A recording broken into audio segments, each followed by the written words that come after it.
So, good evening to all. This is our lecture number 12, I think.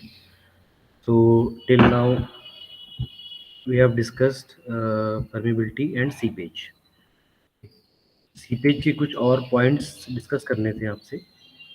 So that some certain points regarding seepage, flow net, and some equations, formulas, and some questions, numerical also, we will discuss in this class. Okay. So let's start without wasting any time. तो हमने basically दो तीन conditions पढ़ ली थी. That conditions like no flow condition, upward flow and downward flow condition. Okay. तो आपने last class में देख लिया था कि अपवर्ड फ्लो है, नो फ्लो है. कौन सी कंडीशन थी? I'll write here.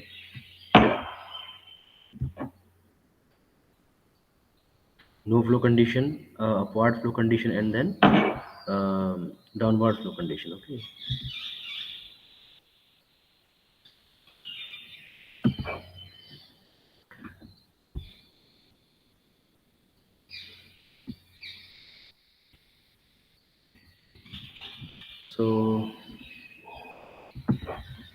So let's start seepage analysis.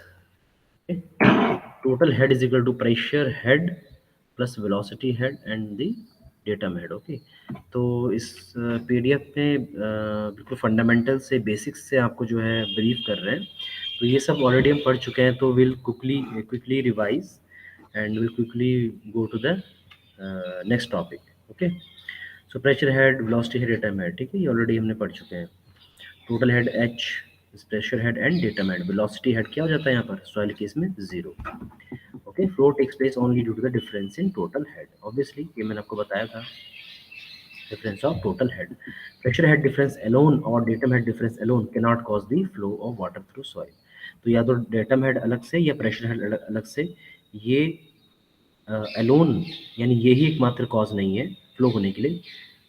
In the presence of both datum head as well as pressure head, both are required for the flow, right? Hydraulic gradient h by l या h by z, I से denote करते हैं सब. हम देख seepage pressure, is all thing we have discussed, right? Upward seepage through soil, ये भी last class में बेसिकली हमने देख लिया था, बट यहाँ पे देखना है तो देख लेते हैं. At the bottom of soil A means at A is here, right? This is point A. इस A पॉइंट पर क्या वर्टिकल स्ट्रेस है, ये हमें देखना है. Okay. So vertical stress sigma total stress is equal to gamma W into Y. What is Y? Y कहाँ पर? देखिए ये वाई है ना. तो गामा डब्ल्यू यानी वाटर का वेट. तो देखिए यहाँ से लेके यहाँ तक वाई डेप्थ तक क्या है? वाटर फील्ड है, तो वाटर का वेट है. So gamma W into Y plus gamma saturated into Z. और इसके नीचे जेड डेप्थ तक क्या है? आपकी सॉइल भरी हुई है. ठीक है, ये आपकी सॉइल है. तो सॉइल का वेट क्या होता है? गामा सैचुरेटेड से हम उसको जो है दर्शाते हैं. सैचुरेटेड तब लिखते हैं जब ये सॉइल के ऊपर वाटर है, तो वाटर से ही जो है पूरी तरह पोर्स इसके वाटर द्वारा फिल्ड है. तो ये gamma saturated into Z. Okay. This is total stress. Now pore water pressure U, small U, pore water pressure. तो what is pore water pressure? जितना वाटर में प्रेशर है, तो पानी लेट्स से हमने यहाँ पिज़ोमेट्रिक ट्यूब लगाई और पानी यहाँ से रेज करता हुआ यहाँ तक पहुँच गया. ओके. यानी पानी नॉर्मल तो आपका जो है यहीं तक होना चाहिए था पोर वाटर प्रेशर के value, like gamma W into like Y and gamma W into Z, है ना. Gamma W into Y plus gamma W into Z, ये ऐसा कुछ होना चाहिए था. बट आप देख पा रहे हो इस लेवल से ऊपर भी पानी राइज कर रहा है और इस लेवल तक पहुंच गया है जहाँ तक कि मान लीजिए फिल है ना. तो इस लेवल से और यहाँ तक जहाँ तक इसे होना चाहिए था, यहाँ तक एक हमने हाइट एज्यूम कर ली h, स्मॉल h. इतना एक्स्ट्रा राइज करा. ये क्यों राइज करा? The reason is upward, sorry I write properly, upward flow. Okay. Means किसके कारण ये पानी ऊपर जा रहा है? Due to the seepage. Okay. So gamma W into H Y Z. Okay. H Y Z total height. So what is the sigma dash? Sigma dash is the effective stress. The effective stress is equal to total stress minus pore water pressure. Will be equal to this value minus this value, sigma minus u. तो आप कुछ common लेके deduct करेंगे तो आप देख पा रहे होंगे कि गामा सैचुरेटेड जेड और यहाँ पर है gamma W into Z. Okay, तो gamma saturated minus gamma W और जेड हम कॉमन ले लें तो gamma saturated minus gamma W मैंने बताया था क्या होता है आपका गामा डैश होता है। ठीक है, इसको बोलते हैं सबमर्ज यूनिट वेट। तो यहाँ पे वही किया है नीचे gamma dash into Z minus gamma W into H, तो minus gamma W into H. Okay, and gamma W वाई यहाँ पे कैंसिल हो रहा है ना, आप देख पा रहे होंगे। तो this is the value of effective stress at point A in case of what upward flow या अपवर्ड सीपेज। ओके, इस तरह से हम कैलकुलेट करेंगे। Next will be the downward seepage या downward flow. Okay, downward flow के लिए हमने यहाँ पर जो एक कंटेनर लगा दिया और इसमें से पानी यहाँ पे आ रहा है और ये हमारा सॉइल सैंपल है बेसिकली, और धीरे धीरे सीप होके पानी, उसके बाद पानी में इतनी एनर्जी है कि वो जाके एक हाइट अटेन कर रहा है, बट हाइट जो अटेन कर रहा है वो हाइट कम है ना, ऊपर वाले केस की तरह बहुत ऊपर पानी नहीं जा रहा है, ये इस लेवल से भी कम जा रहा है। वहाँ पे एच का राइज था, आप देख पा रहे हो यहाँ पे एच का क्या है फॉल है, इतना लेवल तक हमने पानी रखा है, बट अटेन जो हुआ है सीपेज हुआ, जो सीपेज होने के बाद जो वाटर लेवल अटेन हो रहा है, यानी इस पॉइंट पे जितनी पानी में एनर्जी है इस ए पॉइंट पर वो कितनी है यहाँ तक है बस, वाई एंड जेड, एच नहीं है इस बार। ओके, तो एच क्या हुआ है फॉल हुआ है, यहाँ पे क्या हुआ है फॉल हुआ एनर्जी का, वहाँ पे ऊपर क्या था राइज हुआ था, किस केस में राइज हुआ था इस अपवर्ड फ्लो के केस में। ठीक है, at the bottom of soil A sigma is equal to gamma saturated into Z। Okay, तो सॉइल यहाँ पर है ओनली Z डेप्थ तक है, तो gamma saturated into Z plus water का वेट। वाटर का वेट आप देख पा रहे होंगे कहाँ से कहाँ तक है, वर्टिकल स्ट्रेस के केस में तो ये वाला भी तो वाटर का वेट ही है यहाँ से यहाँ तक। ठीक है, तो gamma W Y plus H. Okay, H plus Y यहाँ से यहाँ तक जो है gamma W into Y plus H this much. Okay, and pore water pressure small you will be, pore water pressure यहाँ तक काउंट नहीं होगा। पोर वाटर प्रेशर क्या है, जितना आपने प्यूजोमेट्रिक ट्यूब लगाई और पानी जहाँ तक राइज कर गया, तो राइज कहाँ तक कर रहा है यहाँ तक कर रहा है ना, वाई हाइट तक, gamma W into Y plus Z है ना, Y and then this Z. Okay, ये हाइट काउंट नहीं करेंगे क्योंकि ये हाइट नीचे आया तो ये हाइट ऊपर भी गया, तो ये you will not count this height, only यहाँ से आप यहाँ तक की कहानी को देखेंगे, ये यहाँ से यहाँ तक क्या है वाई प्लस जेड है ना। Effective stress simple, this minus this, आप जब माइनस कर देंगे कुछ कॉमन लेंगे कुछ कट हो जाएगा, तो sigma dash will be gamma dash Z and then plus minus gamma W H. Okay, plus minus depend upon the flow condition. ऊपर माइनस गामा डब्ल्यू एच हो रहा था, देखिए यहाँ पे माइनस गामा डब्ल्यू एच था और यहाँ पे क्या हो गया प्लस गामा डब्ल्यू एच हो गया। ठीक है, yes gamma w into iz ये बताया था मैंने आपको, seepage pressure and seepage force, these things we already have discussed, right? Seepage force per unit volume specific, okay, due to seepage pressure vertical effective stress may increase or decrease, okay, these all things we have already seen.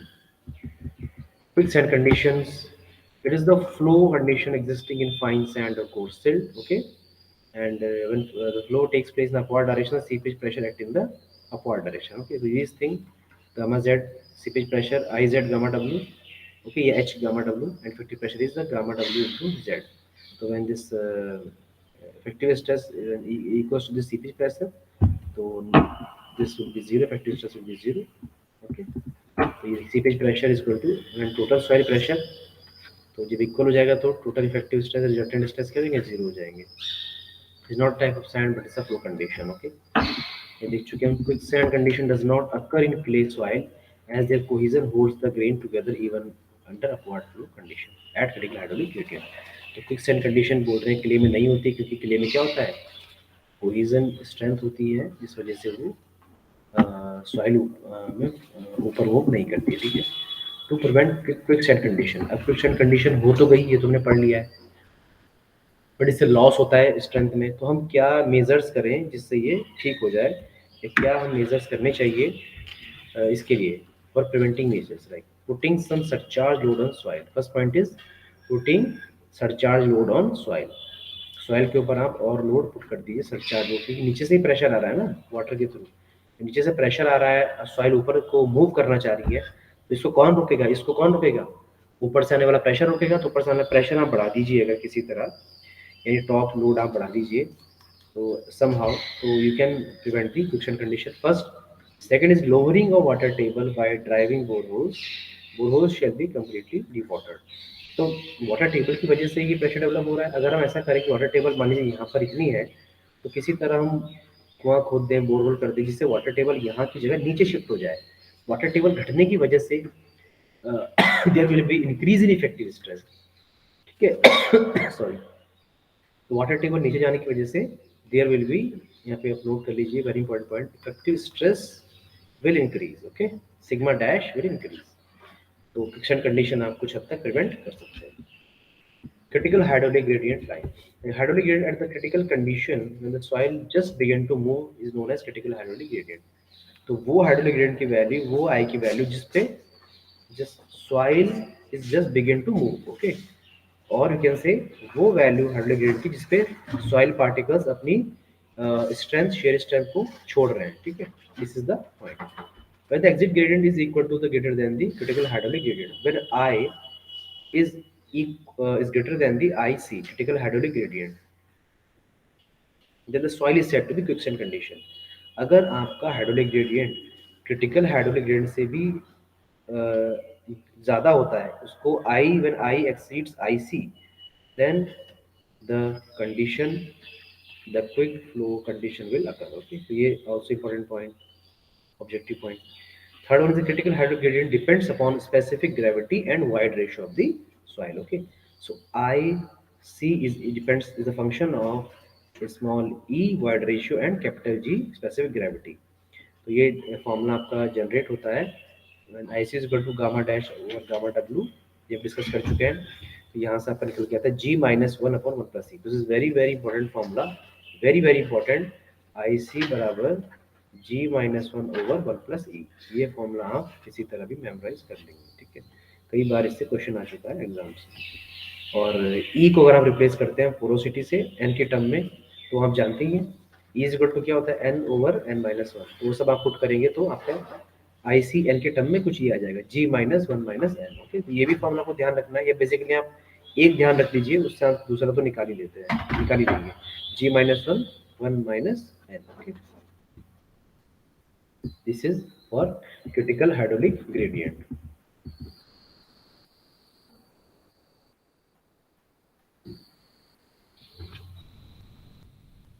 एक standard उन्होंने अगर IC ले लिया 1, IC is 1 means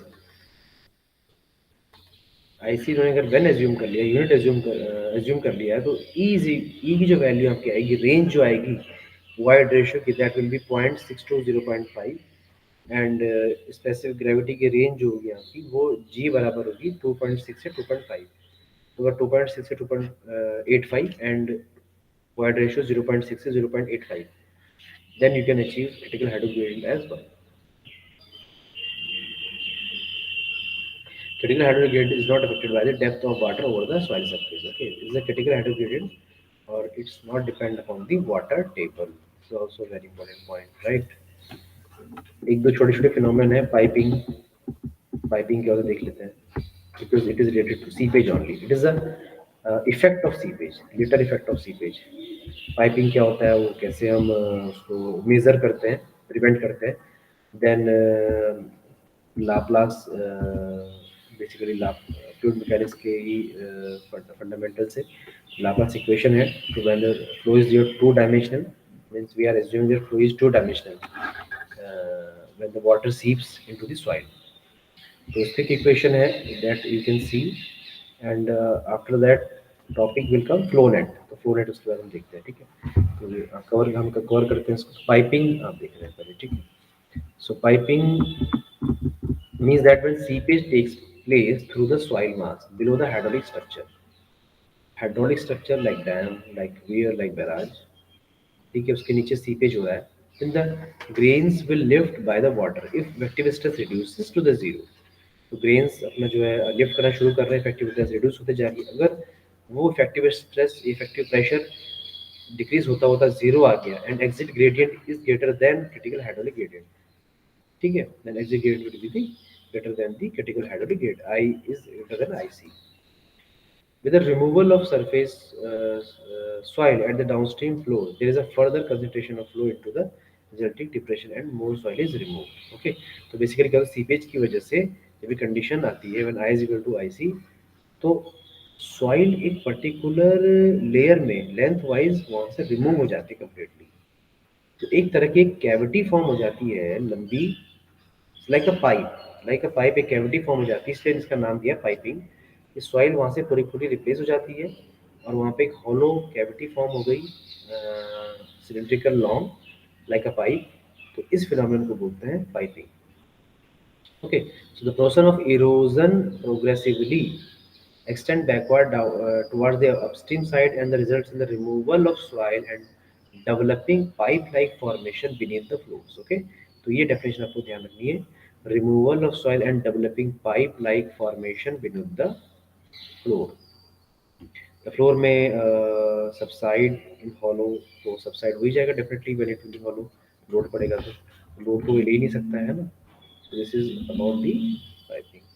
Prevention आप देख लेंगे, prevention क्या है, providing the sufficient length of impervious floor. Okay, just wait.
Okay, so prevention for the piping will be, we have to provide the sufficient length of impervious floor. Like this is the floor, और यहाँ पे structure देख पा रहे होंगे, this is the weir kind of obstruction against the water.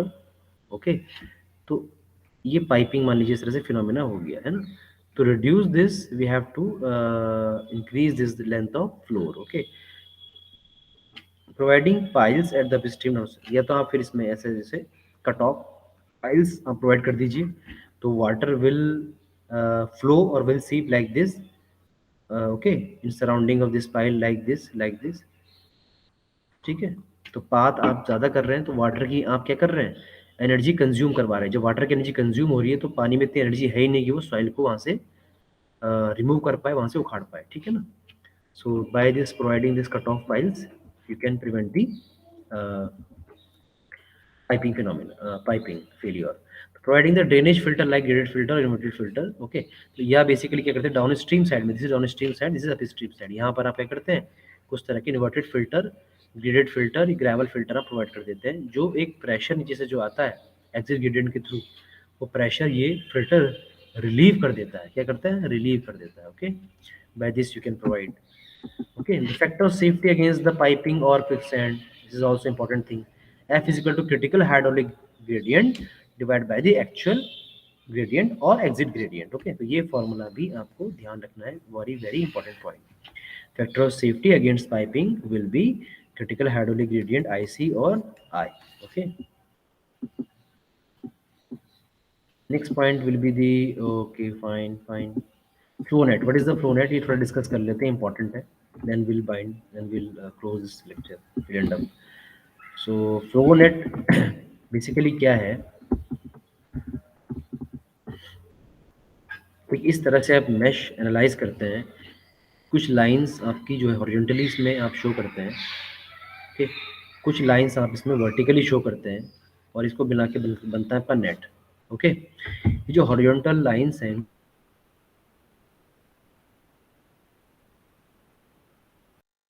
Equi potential lines, equi potential, आप note कर लीजिए, इक्वी पोटेंशियल लाइन। ओके, ये आपके डिस्चार्ज को दर्शाती है, और ये इक्वी पोटेंशियल लाइन आपके किसको रिप्रेजेंट करती है, हेड्स को, ठीक है, एनर्जी को। Okay, so let's read out some points. Flow of the water through the soil can be represented by a flow net, a form of curvilinear made up of set of flow lines intersected by the set of equipotential lines. ठीक है, जो मैंने बोला वही चीज़ यहाँ पे लिखी हुई है। Flow lines is the line along which flow takes place. Water flow from the points of high head to the low head. Obviously, water कैसे flow करेगा बताया था, high head to low head flow करेगा, low head to high head नहीं कर सकता है।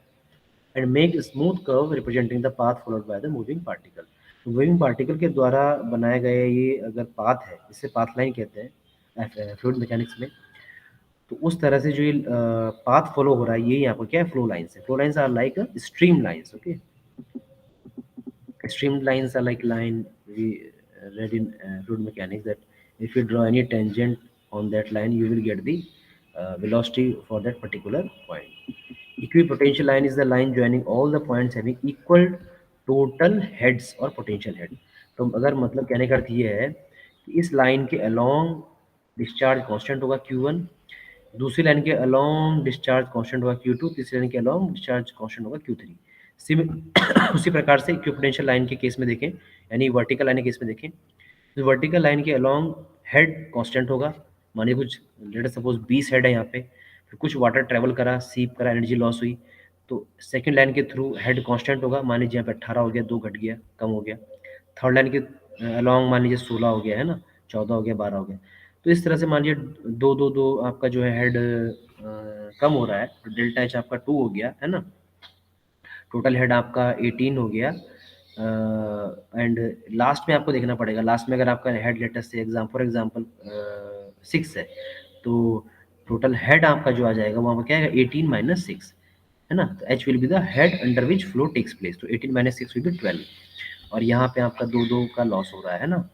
तो along this line constant head रहता है, ठीक है। This is the definition. Equipotential मतलब potentials are equal, pressure are equal. Okay, ऐसे आप रिप्रेजेंट कर रहे हैं, मतलब piezometer, if you insert the piezometer into the soil at different point along the equipotential line, then pressure will be the same। तो यही आपको कैसे नापना है, प्रेशर सेम है भाई, तो आप यहाँ पे piezometer लगा दीजिए, मिडिल में लगा दीजिए, लास्ट में लगा दीजिए, तो piezometer में जो रीडिंग आएंगी दैट विल बी सेम, क्योंकि head will be the head क्या आपका सेम है, ठीक है। एन एफ से दर्शाते हैं आप नंबर ऑफ फ्लो चैनल्स, उसी प्रकार आप एन डी स्मॉल डी से दर्शाते हैं आप नंबर ऑफ ड्रॉप्स। तो ड्रॉप्स मैंने आपको समझा ही दिया, मतलब 2 2 2 का ड्रॉप हो रहा है, मैंने 20 था यहाँ पे, फिर अगली लाइन में 18 हो गया, 16 हो गया, 14 हो गया, तो ये आपको ड्रॉप मिल रहे हैं 2 2 के। तो नंबर ऑफ ड्रॉप्स तो आपको काउंट करने पड़ेंगे, ठीक है। नंबर ऑफ फ्लो लाइन्स तो आप फ्लो लाइन्स इजीली काउंट कर ही लेंगे, ये हमको काउंट करना आना चाहिए। ये हम क्यों कर रहे हैं बताते हैं, ठीक है, because we have to find the quantity of seepage, कितना वाटर सीप कर रहा है। Okay, these are the characteristics, basic characteristics of flow net। ये भी पढ़ लेते हैं हम। Flow lines and equipotential line are orthogonal perpendicular to each other, ठीक है। The quantity of perpendicular to each other नहीं भी होती है, but this is assumption for analysis. Total quantity of seepage in each flow, each channel is the same. Drop in head between the adjacent line is same, this is assumptions। so potential drop, कितना drop हो कैसे पता लगाएंगे हम, total head loss, total head कितना loss हुआ divide by the total number of fields, है ना। टोटल हेड यहाँ से यहाँ तक मान लीजिए मैंने बोला 18 से यहाँ पे बचा है 6, कितना लॉस हुआ बाई 12 लॉस हुआ। तो कितने फील्ड्स हैं इस पे, कितने खाने बने, ग्रिड्स बने, वहाँ पर काउंट कर लोगे तो डिवाइड करके आपको क्या मिल जाएगा, कितनी ड्रॉप्स हुई। टू फ्लो लाइन्स और two equipotential lines can never meet और cross each other. Okay, there are all are almost parallel. दो फ्लो लाइन आपस में पैरेलल होंगी एंड दो इक्विपोटेंशियल लाइन आपस में पैरेलल होंगी, ये कहने का मतलब है, ठीक है। They will not cross any how. तो फील्ड्स आर अप्रोक्सीमेटली स्क्वायर ये भी जंक्शन है, ठीक। Smaller the dimension of field greater will be the hydraulic gradient, ये भी आपका smaller the dimension of field greater will be the hydraulic gradient, okay. In the homogeneous soil every transition in the shape of curve is smooth, okay, fine, okay. This is the points. Use of flow net मतलब application कहना चाह रहे हैं flow net की क्या है, मतलब why we are introducing this flow net to compute the seepage quantity और सीपेज लॉस, कितना क्वांटिटी मतलब डिस्चार्ज, कितना वाटर सीप किया है, ये आपको बेसिकली पता लगाना होता है डिजाइन ऑफ हाइड्रोलिक स्ट्रक्चर में, okay. First thing compute the seepage pressure, वहाँ पे सीपेज प्रेशर क्या था जब सीपेज हो रहा था।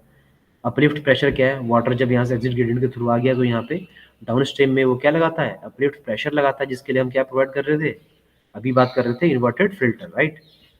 तो अपलिफ्ट प्रेशर आपको अगर बताना है and to compute the exit gradient, ठीक है, जी स्मॉल ई से नोट करते हैं exit gradient. This is the very very important formula for your course, से काफ़ी बार क्वेश्चन आ चुका है। Seepage quantity noted by the small q calculated by small k into h into nf upon nd। k obviously permeability of soil, constant of permeability, okay।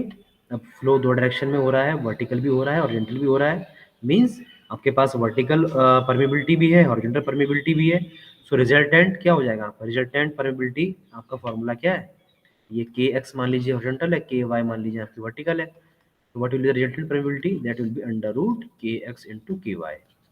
यहाँ से आप k निकाल लेंगे, h under which head take that flow takes place, okay, and nf बताई दिया number of flow lines, nd बताई दिया number of drops, okay। Ratio of nf over nd is called shape factor of flow net। This is also a very important point। आपसे कोई पूछे हुए shape factor क्या होता है फ्लो नेट के केस में, ओके। शेप फैक्टर अलग अलग टर्म होती हैं, फ्लो नेट के केस में आपका N F upon N D आपका शेप फैक्टर हो गया, ठीक है।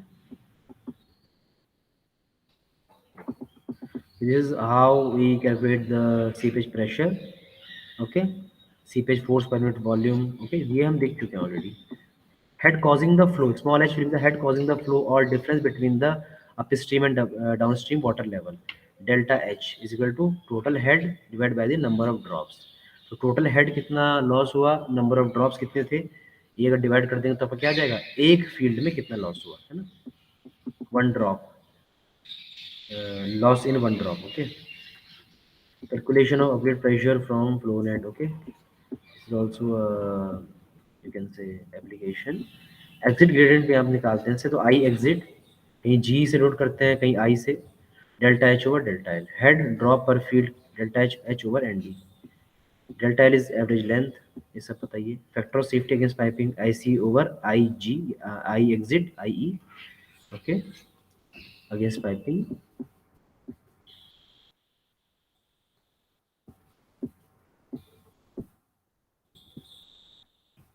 इस तरह से आपको कुछ क्वेश्चन गिवन होगा, इसमें आपको फ्लो लाइंस गिवन होंगी और आपकी वर्टिकल आपकी जो है इक्विपोटेंशियल लाइन गिवन होंगी, ओके। तो बस आपको काउंट करना है कि मान लीजिए इस तरह से एग्जांपल लूँ भाई, 4 आपकी फ्लो लाइंस है तो एन एफ क्या हो गया, 4 हो गया। इस तरह से आपकी ये 4 एन डी है तो एन डी कितना हो गया, 4 हो गया। यहाँ हेड आपका 20 है, यहाँ हेड आपका 10 है, तो एच कितना हो गया 20 माइनस 10 10 हो गया, राइट। के आपको गिवन होगी तो Q is equal to K into H N F upon N D, seepage quantity हम इजीली कैलकुलेट कर पाएंगे। फेरेटिक लाइन, फेरेटिक लाइन छोटा सा कॉन्सेप्ट है, जैसे आपको पता होना चाहिए होती क्या है। Also kind of seepage line, it is the मतलब मोस्ट टॉप लाइन होती है बेसिकली, ये एटमॉस्फेरिक प्रेशर होता है इस पर, पर उसी को फेरेटिक लाइन एक नाम दे दिया। फेरेटिक लाइन एटमॉस्फेरिक प्रेशर होता है इस पर, normal pressure head is 0 on ferritic line, okay. It is parabolic in shape, ये पता होना चाहिए। और ये टॉप फ्लो लाइन है, सबसे फ्लो लाइन में सबसे टॉप लाइन जो होती है, okay. Then this is for dam solution, okay. ये फार्मूला आपका मैंने बता ही दिया, इक्विवेलेंट परमेबिलिटी बता ही दिया, अंडर रूट के एक्स इंटू के Y. The flow lines and equipotential line get deflected at interface between the two dissimilar soil when they pass through one soil to other soil। मतलब दो medium आपके दे दिए, पहला सॉइल का medium है soil 1 और दूसरा सॉइल का मीडियम है सॉइल 2, जैसे हम फिजिक्स में पढ़ते थे लाइट रिफ्लेक्शन रिफ्रैक्शन, ओके।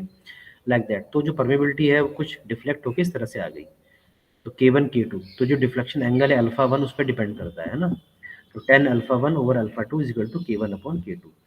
तो देख पा रहे हैं आप फिगर में, ये अल्फा 1 इस तरह से डिफ्लेक्ट हो गया, ये आपने इसमें अगर ऐसे क्रॉस टेंजेंट मारा तो ये आपका क्या हो गया, अल्फा 1 हो गया, ये अल्फा 2 हो गया। मे बी अल्फा 1 is equal to alpha 2। if it is equal then K1 will be equal to K2। Okay, तो इस फॉर्मूले से आप वो केस भी सॉल्व कर पाएंगे जब आपका क्या है, सॉइल का मीडियम चेंज हो रहा है। okay? Now coming to the questions, some questions numerical quickly in next 5 minutes। okay, तो ये ऑब्जेक्टिव क्वेश्चन है, आप पढ़ पा रहे हो स्क्रीन पे। Specify gravity and divide ratio of the coarse grain soil will be this and this, what will be the critical hydraulic gradient. Simple है भाई, जी आपको गिवन है, ई आपको गिवन है, आपको आई सी निकालने के लिए बोल रहा है। तो आई सी आपको बता ही दिया मैंने, G minus 1 over 1 plus e. Just you have to put the value, you will get the answer. ठीक है, it's very very easy, 1 mark question. Now coming to this numerical, this is conventional numerical, जिसमें वही lowering of water table हो रहा है कि आपने कितना डेप्थ ऑफ कट आप लगाए, वो डेप्थ ऑफ कट आपको निकालना है। डेप्थ ऑफ कट का फिजिकल मीनिंग क्या है, conceptual meaning is reduction in stress. Okay, तो रिडक्शन स्ट्रेस किस हद तक हो कि आपका जो फ्लो है वो अपवर्ड फ्लो बन जाए, आपका जो फ्लो है वो अपवर्ड फ्लो कंडीशन में तब्दील हो जाए। तो ये आपको इसलिए निकालना है। ठीक है, तो वो इन्होंने कट आपको हाइट की 6.4 है ना। Quicksand condition occurs at the surface of clay stratum, effective stress become zero at level. Stress zero assume कर लिया, जीरो जब इफेक्टिव स्ट्रेस होगा तभी क्विक्सेंट कंडीशन स्टार्ट होगी। तो जस्ट एक वर्ज पॉइंट पे आपने सिग्मा डैश जीरो पुट कर रहे हैं और सिग्मा डैश आप निकाल ले रहे हैं। Sigma saturated into Z height, this is Z height, यहाँ तक ही सॉइल है, अभी यहाँ तो है नहीं सॉइल, माइनस आप gamma W into H W. ठीक है, दिस इज जीरो। तो जब जीरो करा तो आपने यहाँ से क्रॉस मल्टीप्लीकेशन से एच डब्ल्यू निकाल लिया, ये आपका एच डब्ल्यू आ गया। ओके, एच डब्ल्यू आपका आ जाएगा, गामा सेट आपको पता है, जेड पता है, गामा डब्ल्यू पता है। ठीक है, another question, based upon normal Darcy equation Q is equal to K I ए, ये आपका किससे गिवन है, आपका किससे, you can read this to your constant head permeability determination, वहाँ से आपका Q is equal to K by formula लिया गया है। ठीक है, ओके, स्क्रीन पे यहाँ पे क्वेश्चन है, just note this question, I share this PDF to with you. Okay, then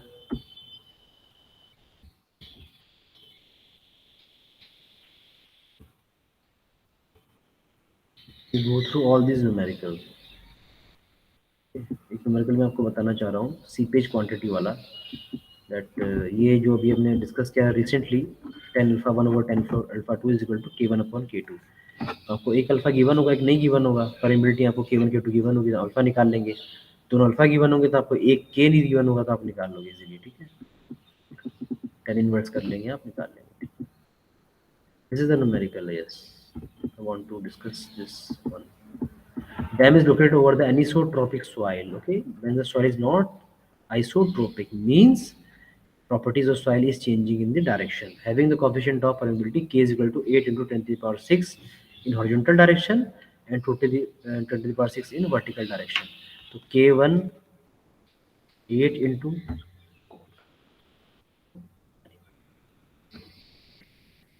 8 into 10 to the power minus 6 and K2 is equal to 2 into 10 to the power minus 6.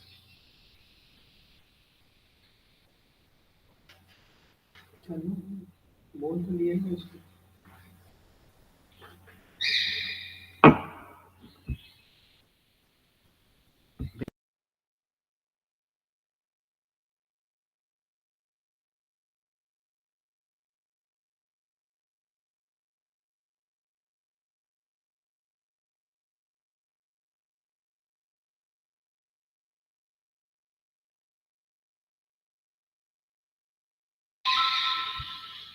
Okay, so K1 आप Kx आपको given है 8 to 10 power minus 6, Ky given है 20 10 power minus 6, number of flow lines आपको question में given है।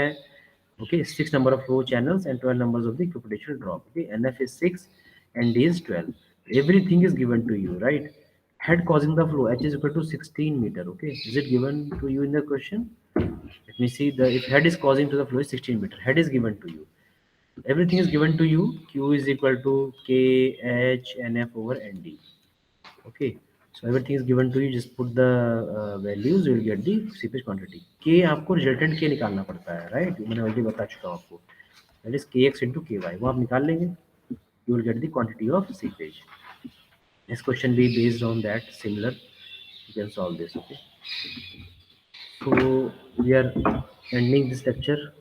I hope you understand the concept of permeability, seepage flow net, numericals. In next class, we will start our new chapter, that is shear strength of soil. Thank you.